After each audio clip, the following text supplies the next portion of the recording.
Good morning, હર મહાદેવ. સ્વાગત છે મારા ન્યૂ બ્લોગમાં. જુઓ ગાઈસ, ચા પીવાનું ને ચા નાસ્તાનું તો બધું પતી ગયું.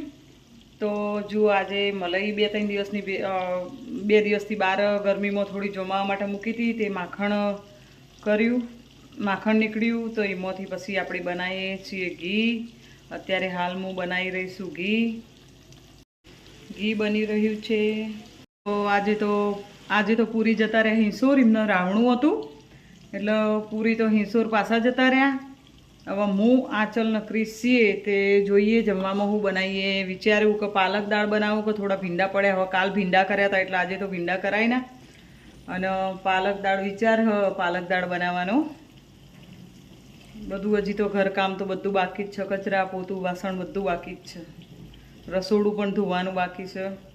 ચાન બાન બધું ઉભરાય નાનથી ઉભરાતું તો નહીં, પણ આ બધું અંદર ઢળો ને ચાની ગળણી મૂકી હોય ને આ મૂકી હોય ને તે મૂકી હોય ને એટલે સગડીને બધું સાફ કરવાનું બાકી છે.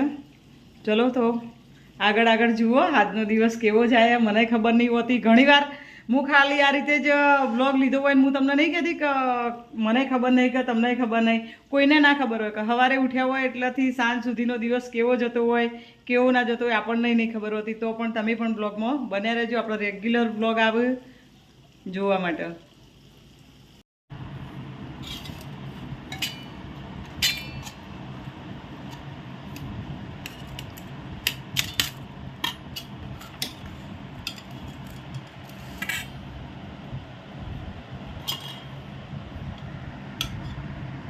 પાલક દાળ અને ભાત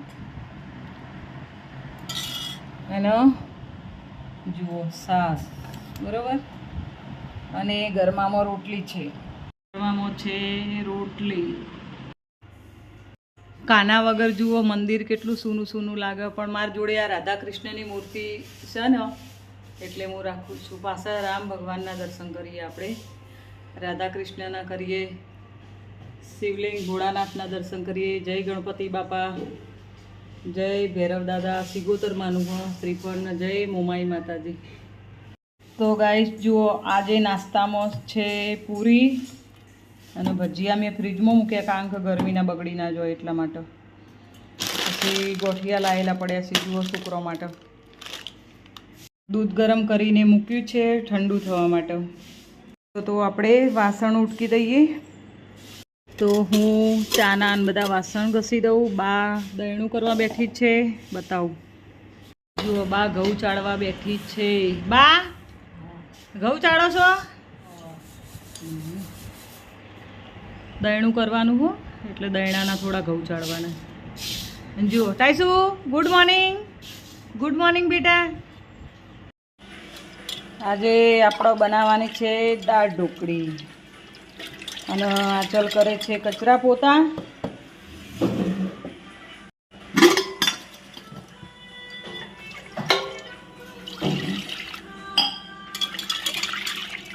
કંઈ 4 પોઈન્ટ હોઈએ ને તાણ ચોખ્ખું થઈ જાય છે.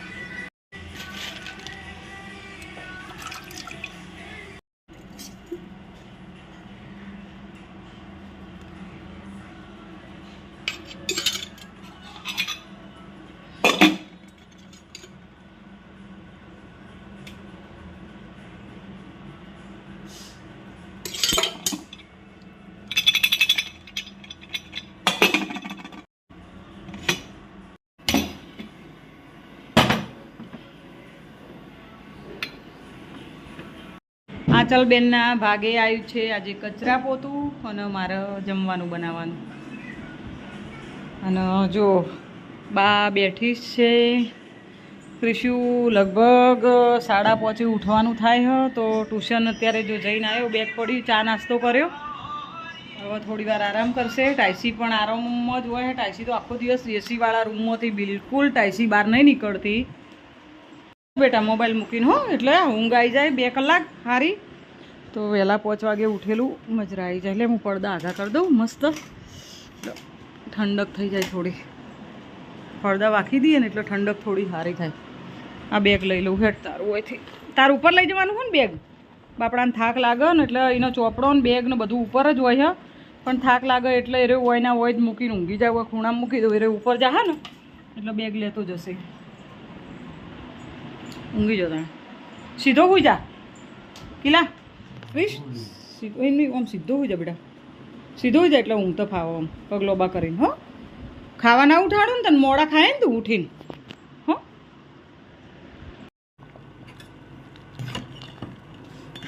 તો ગાઈસ આપણી દાળ ઢોકળી જુઓ મસ્ત મસ્ત લાલ લાલ તીખી ચટપટી દાળ ઢોકળી બનીને તૈયાર છે અને બસ હવે આપણે નાખી દઈશું થોડા ધોણા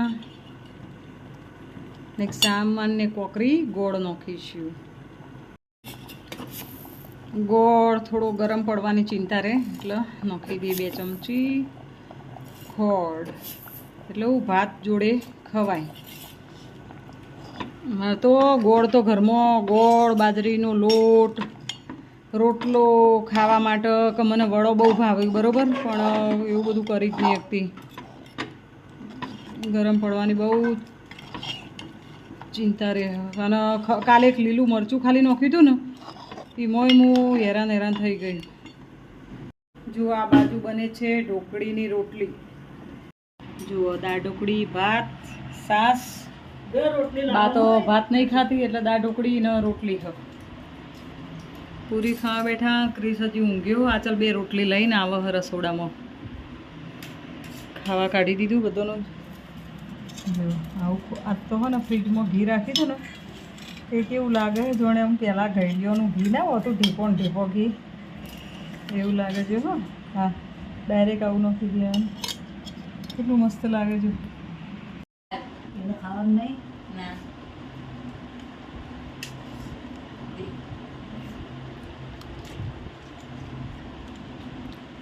કેજી કે પેલું કોણ ઊંઘી ગયો યા ચાલ પેલું કોણ જો આવું નહીં નાય કોણ કોક બીજું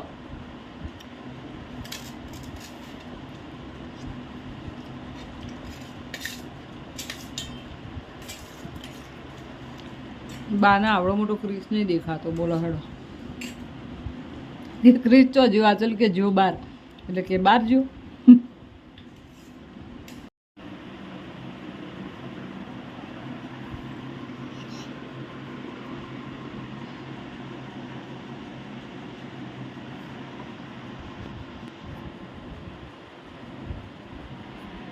બસ હવે જુઓ બધાએ જમી લીધું અને જમીને હવે આ તો બધા ઊંઘી ગયા હું નાચલ 2 જ બાકી છીએ ઊંઘવા માટે મારી પણ પથારી હોય કંઈ કરી દીધી આ ચાલ હવે ઊંઘી જશે હમણાં થોડી વાર રહીને એના તો વોચવાનું એટલે ઉપર વોચવા જતી રહેશે ઓહો ચેવી ગલી થાય આ ચેવી ગલી થાય કરજી ઓહો ગલી જબ્બર થાય હોય અને આપણા માણસના જેવી ગલી થાય હો એને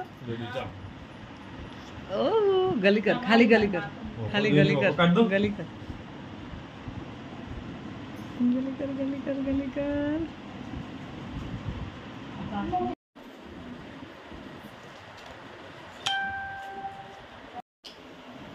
આ બીજી વાર ખાવા લઈને આવી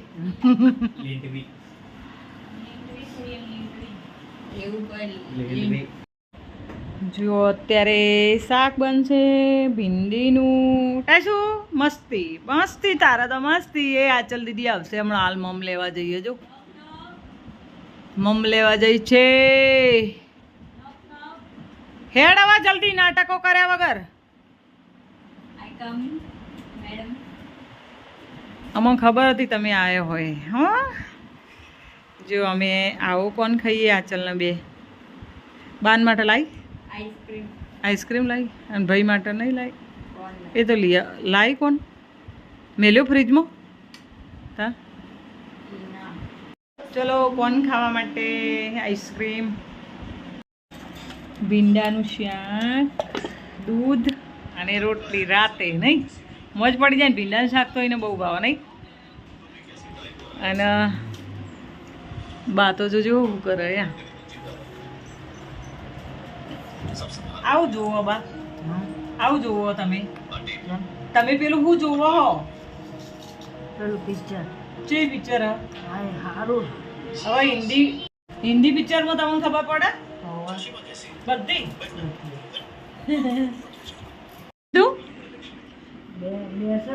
હા પેલો બાપુ મારી ગયો હા પેલો ગરીબ ઘરનો પેલો સારા ઘરનો હા કાઢું હે દરવાજા વાગતી આવજે બાર આ રહી ને ટાઈસુડી આખો દાડો આવન જાય કરે હ અને આ ચાલ દૂધ લાવી હું સાસ લાવી નહીં તાર સાસ ખાવી હોય તો લેતા આવજે પણ આ ચાલ મારે તો જીભ ચમ આવી લોચા વડો આ ચાલ થઈ જાય આ ચાલ તો કહું સાચું કહું મારા તમને એવું લાગે કે શાક ચોયથી દાજ્યું હોય જોજો હું આખું તપેલું આમ હરખું કરીને બતાવું કોઈ જગ્યાએથી સહેજ પણ દાજેલું એ નહીં અને આ વિડીયોમાં હું ઘણીવાર શાક જોતી હોય ને એટલે મને એવું લાગે કે મારે શાક દાજ્યું નહોતું ને વિડીયોમાં કેમ એવું આવે જે આવાથી સહેજ એટલે એવું લાગતું હતું કે જોણે દાજેલું હોય ને એવું લાગે હા શાક કોઈને નહીં ખાવાનું પતી ગયું તમારે ત્રણોને જ ખાવાનું હતું મારે તો હું તો નહીં ખાતી અત્યારે પેટ ભરે ગઈ પોણી પીપીને હમણાં પાછી મોડા દાળ ઢોકળી ખાતી હતી એટલે હા ને અંધારું પડે ને એટલે એવું લાગતું હતું લે ચાલતા દૂધ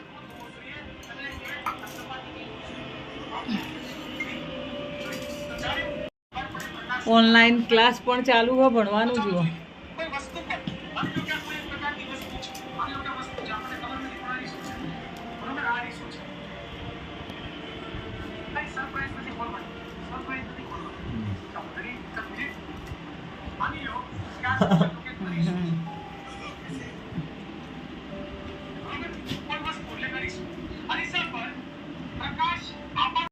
બા તો ઊંઘી જઈએ બાના તરફથી હું કહી દઉં ગુડ નાઇટ બરોબર હવે ક્રિશ